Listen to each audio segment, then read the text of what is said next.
já é nossa segunda aula e agora vamos falar um pouquinho sobre a revelação de Deus. Eu quero começar primeiro falando para você que Deus ele tem várias maneiras de se revelar ao homem, mas nós vamos nos concentrar naquelas que a teologia faz as divisões. Vamos lá, temos a revelação geral. O que é a revelação geral? A revelação geral é a revelação onde Deus se apresenta através da sua criação para toda a humanidade. Em seguida, nós temos a revelação especial. Nós temos, pelo menos, apresentados aqui no nosso curso, 3 tipos de revelação especial. Primeira, a nação de Israel. Segunda, a Bíblia. Terceiro, Jesus Cristo. Eu quero que você comece, então, raciocinando com uma pessoa que tem dificuldades para entender a crença em Deus. Vamos começar trabalhando com o universo.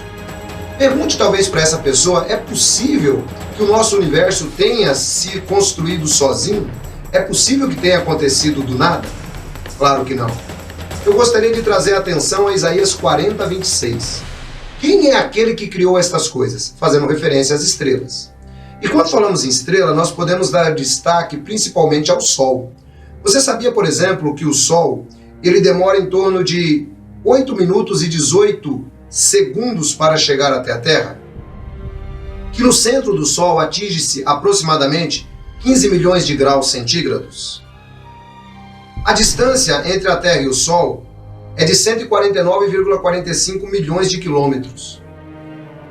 Pare e pergunte um pouco.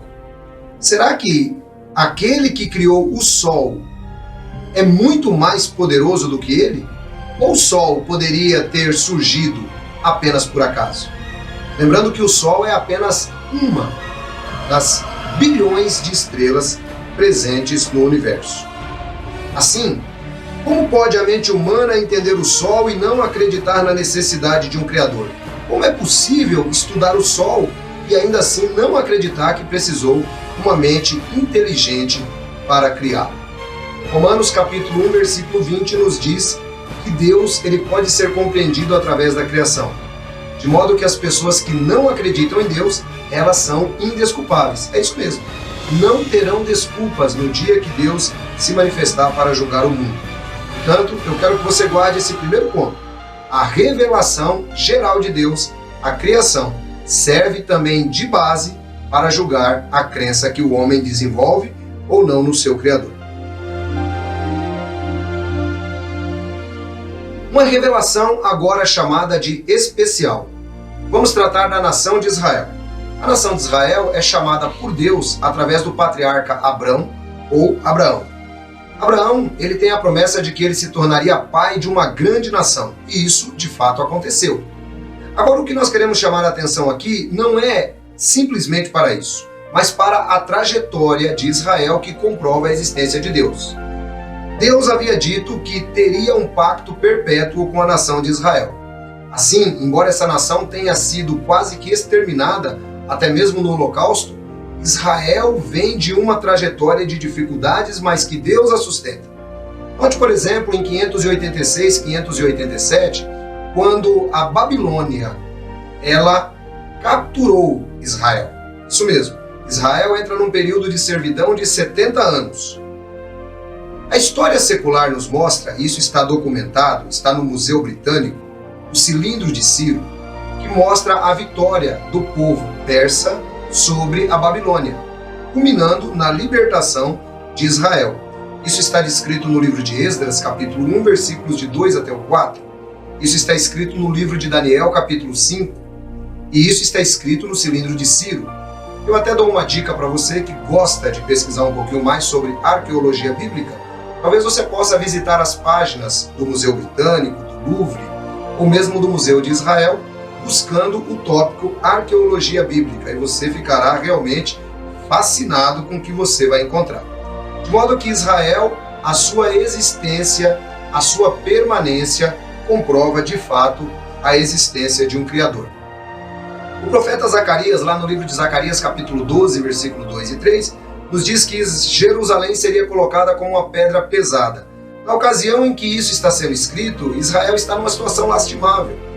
Mas, conforme podemos observar, em 1948, miraculosamente, Israel novamente volta ao cenário mundial. Assim, Como entender nações que existiram e foram exterminadas durante o mesmo período e até hoje Israel está aí com a sua cultura, com a sua religião e até mesmo com a Torá ou o Taná, que são as palavras de Deus dadas a esse povo. Portanto, a permanência, a existência de Israel demonstra a existência de um Criador. Agora eu quero falar um pouquinho sobre uma outra revelação especial. É a Bíblia, a palavra de Deus. A Bíblia, ela tem sofrido os mais diversos ataques para se desacreditar aquilo que está escrito. Porém, Israel hoje parece um verdadeiro queijo suíço. Vários sítios arqueológicos onde a cada dia são encontradas novas formas de se provar que a Bíblia é verdadeira. Novas descobertas arqueológicas a cada tempo são descobertas e mostram a veracidade da Bíblia. Portanto, assim como está escrito lá no livro de Hebreus, capítulo 4, versículo 12, ela é viva. A Bíblia é o livro mais atual que nós temos. É um livro escrito num período que nós consideramos como antigo, porém moderna para a humanidade e para que nós possamos continuar guiando-nos nos caminhos em que devemos. O apóstolo Paulo ainda diz que toda a escritura é inspirada por Deus e proveitosa. Portanto, a Bíblia é uma forma de revelação especial de Deus. Eu também sugiro que você possa pesquisar algo em torno de a Bíblia e a arqueologia. Você ficará verdadeiramente fascinado quando começar a verificar as descobertas. A mais recente que nós temos são os rolos do Mar Morto, uma grande descoberta de material arqueológico que vai mostrar a veracidade da Bíblia, principalmente durante o período em que ela foi copiada. Portanto, eu sugiro que você também digite aí no seu buscador rolos do Mar Morto, veracidade da Bíblia. Você verá como você ficará encantado ao ver como Deus preservou a sua palavra.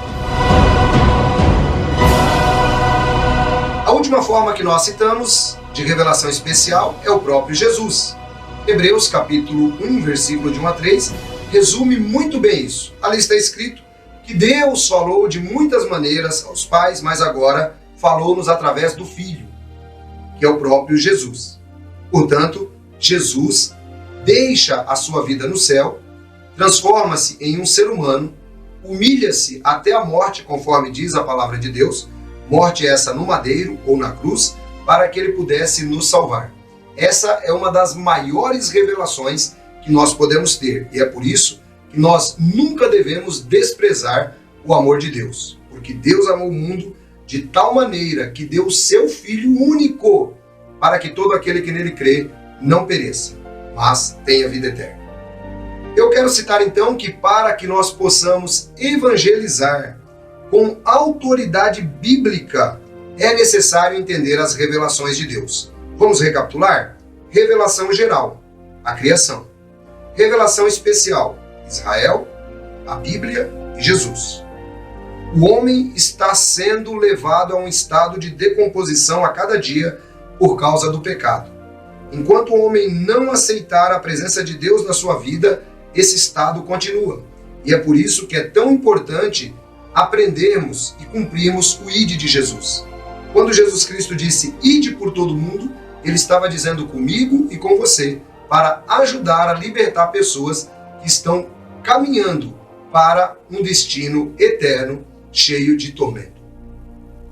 Todo aquele que invocar o nome do Senhor será salvo. O seu vizinho pode ser salvo. O seu patrão pode ser salvo. A sua família pode ser salva. Mas como invocarão aquele em quem não creram? Como crerão naquele de quem não ouviram falar? Como ouvirão falar se não houver quem pregue? Eu tenho plena certeza que no seu caso já existe quem pregue. A partir daqui, com o curso avançado de teologia Ide por todo mundo, você se tornará um verdadeiro pregador do Evangelho. Não terá mais dificuldades em abordar os princípios básicos da Bíblia e também do cristianismo. Vamos falar agora um pouquinho sobre os atributos de Deus. O que é atributo? Atributos são características, são sinais distintivos. Portanto, esses atributos pertencem a Deus. Deus comunicou ou compartilhou alguns desses atributos conosco, na sua criação e também para o homem.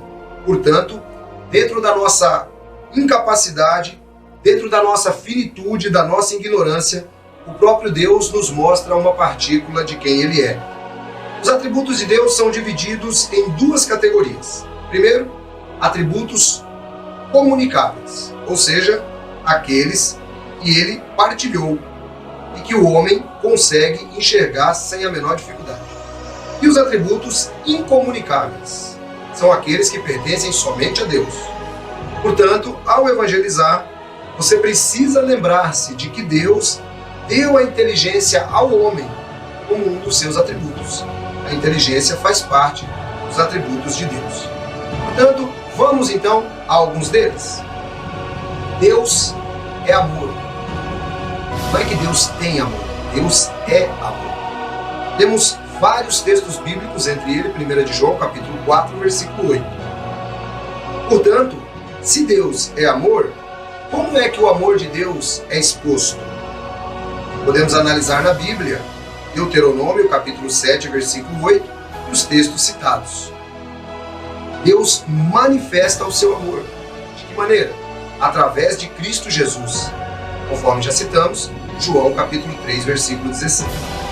E Deus demonstra o seu amor, além de ser através de Jesus e cuidar das suas criaturas. Portanto, está aí o primeiro atributo.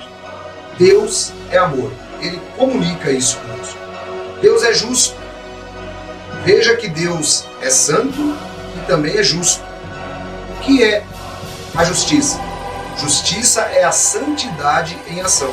É por isso que é tão difícil para nós, como seres humanos, sermos justos 100%. Porque nós não somos santos 100%. Depois nós temos aqui a sabedoria de Deus, destacada pelo apóstolo Paulo em Romanos 11:33. Ó profundidade, algo profundo, não dá para o homem especular. Nós conseguimos ter uma mera visão dessa sabedoria através da Bíblia. E depois nós vamos ver a bondade. Jesus disse assim: por que você me chama de bom? Bom é aquele que é um só. Jesus estava mostrando que o grau superlativo de bondade pertence apenas a Deus. Portanto, destacamos aqui 4 atributos comunicáveis de Deus: amor, justiça, sabedoria e bondade. Esses atributos Deus comunicou ao homem, é possível vê-los na criação e é possível também que nós possamos senti-los em nós mesmos. Agora vamos para os atributos incomunicáveis de Deus, ou seja, aqueles que Deus não divide com ninguém, apenas Ele tem, porque Ele é Deus. Primeiro, a independência. Deus não depende de ninguém. Deus nos criou porque Deus é amor. Não é que Deus um dia se sentiu sozinho no universo e Ele falou assim: puxa, eu preciso criar alguém para ficar comigo. Não. Deus é independente, apenas Deus. Deus é imutável, de acordo com Tiago, capítulo 1, versículo 17. Deus não muda. E agora eu vou aproveitar e vou dar uma palhinha para você, porque talvez tenha alguém dizendo assim: ué, mas espera aí, eu ouvi um relato da Bíblia que Deus se arrependeu de ter feito o homem, então significa que Deus mudou? Eu estou citando Gênesis capítulo 6. Não, Deus não muda. Vamos pegar o caso de Nínive. Deus falou para Jonas: Jonas, eu vou destruir Nínive. Jonas foi para lá, tal, mas o que aconteceu? Todo mundo se arrependeu. Então Deus não destruiu mais Nínive. Foi Deus quem mudou? Ou foi a atitude das pessoas que mudou? Claro que foi a atitude. Portanto, Deus não viola o seu caráter. Deus não muda. Quando a Bíblia diz que Deus arrependeu-se lá no livro do Gênesis e também no livro de Números, significa que Deus mudou de atitude em relação ao homem.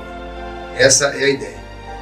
É importantíssimo aceitarmos a imutabilidade de Deus, porque senão todo o fundamento da nossa fé desmorona.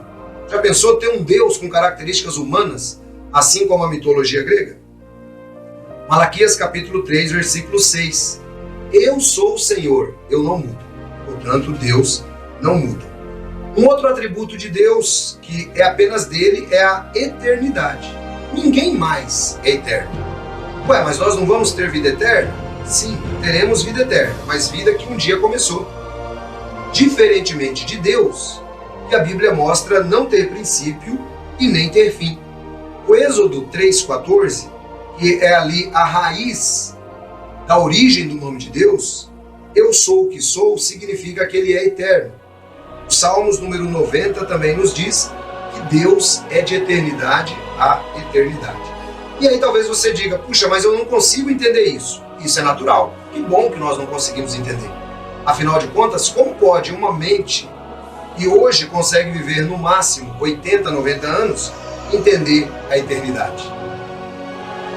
Antes de nascerem os montes e de criares a terra e o mundo, de eternidade a eternidade, tu és Deus. Como Deus é grande, ultrapassa nosso entendimento. Não há como calcular os anos da sua existência.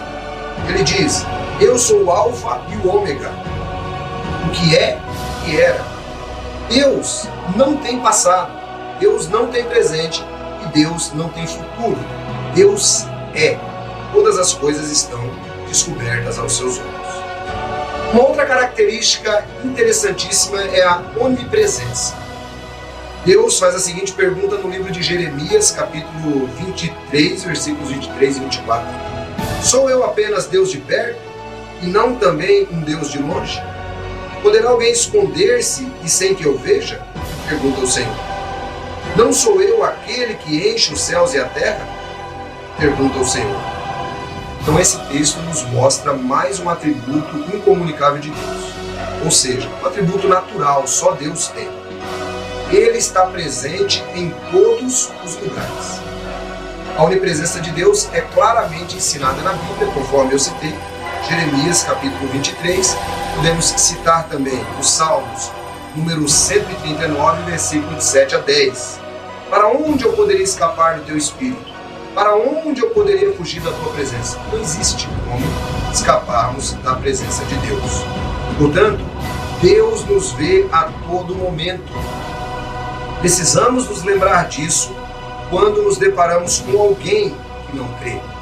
Isso também nos ajudará a evitar pecados quando as pessoas não nos veem. Lembrar-se de que Deus é presente, de que Deus está nos vendo, nos ajuda a entender também que é importante nos livrarmos de pecados quando outros não nos veem. Temos ainda um outro atributo que Deus não divide com ninguém, é a onipotência.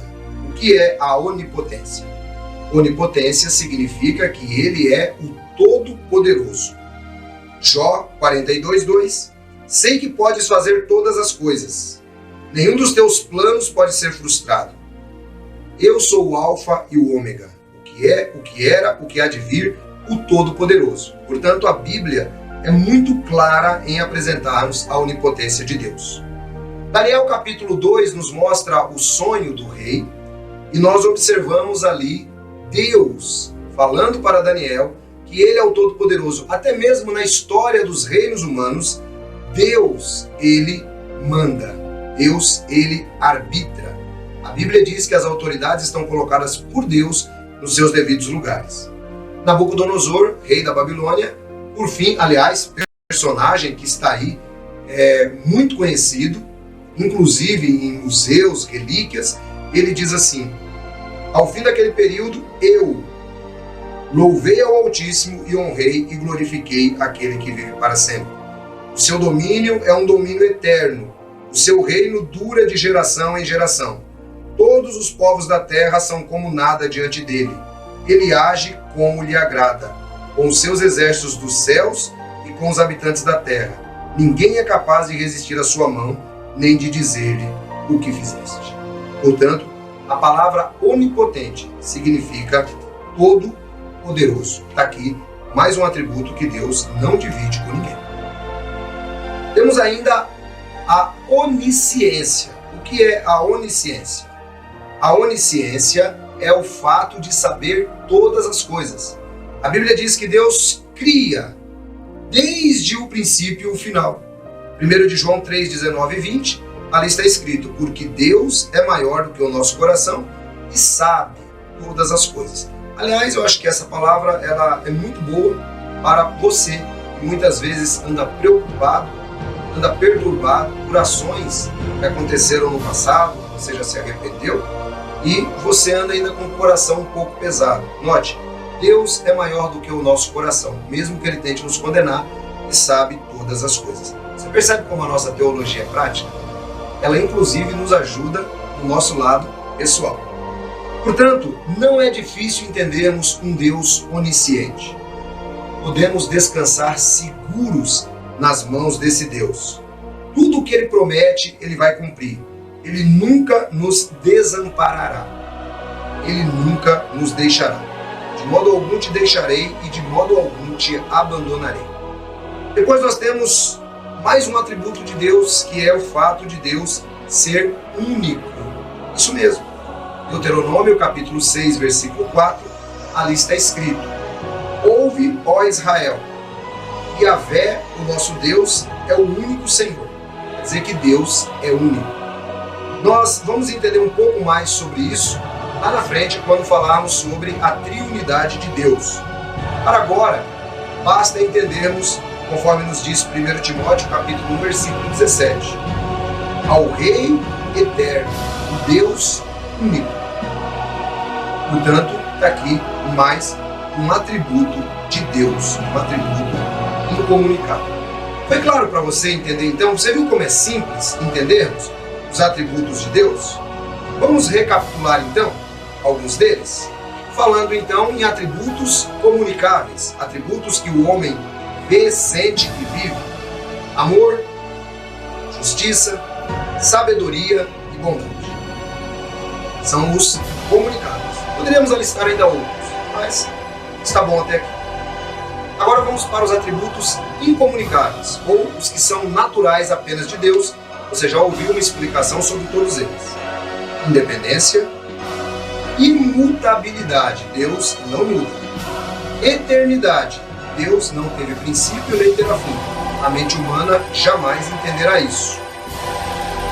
Único, Deus, Ele é o único Deus. Onisciência, ou seja, Deus sabe todas as coisas. Onipotência, Deus é todo-poderoso. Onipresença, Deus está presente em todos os lugares. Não existe limitação para Deus.